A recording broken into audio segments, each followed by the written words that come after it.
and today we're talking about the recent coup attempt against President Ibrahim Traoré. Ibrahim Traoré has been in power since September 30th, 2022, and he's promised that there is going to be an election in 2024. So he has been making moves that have convinced basically Africans that he is there for the right reasons, and many people trust him and actually appreciate what he's doing. Imagine this, he's the youngest leader in the world, excluding royal families. So he's definitely someone that people are looking at and seeing as a hope for the youth. But you might have guessed it, there are people that see him as a threat, especially nations that used to rule over Burkina Faso, that used to be their colonizers. Now they're not very happy with the change that they are making, because their move means that it's going to affect this former colonial powers' way of life. It's just going to change it for the worse, not for the better, because if Burkina Faso demands equality, demands for what's fair when they're selling their natural resources, they should be getting what they deserve, not what is set by the former colonial masters. So this definitely affects them and they're not very happy about it. So we wonder who was behind this coup attempt.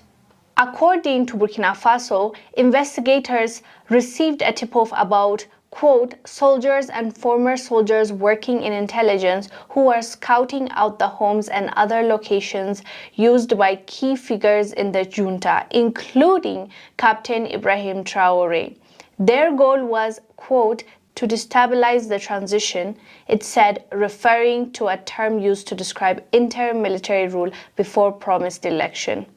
This investigation led to arrest. 3 people were arrested. They were in the military and some of them were part of the former military. This raised a question: how were they able to stop this coup attempt?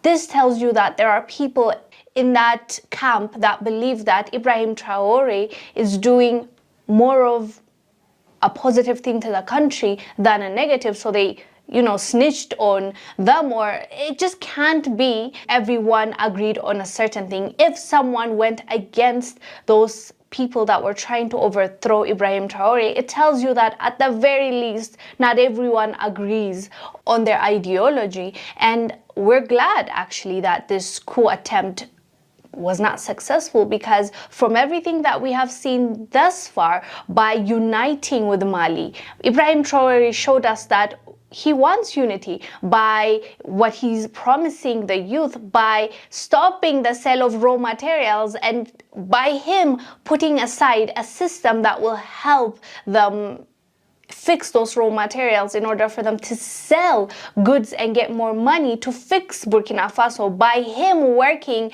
with other people outside of French troops in order to bring stability and peace in his country. We've seen that he's moving in a way where it's going to be beneficial to his people. So those that disagree obviously have a different agenda than what true Africans or true Burkinabe people would want. So this is clearly something that would have hurt, we believe, Burkina Faso in the long run, but it was stopped, and we believe that the investigation will go on, because it's clear that it's not just these 3 people that were conspiring to do what they wanted to do. I'm pretty sure there's more people behind the scenes that these leaders need to keep an eye on, so that it doesn't happen and the enemy wins, basically. So anyways, fam, let us know down below what your thoughts are about this. I am Ongel Zalalam. I'll see you on the next one.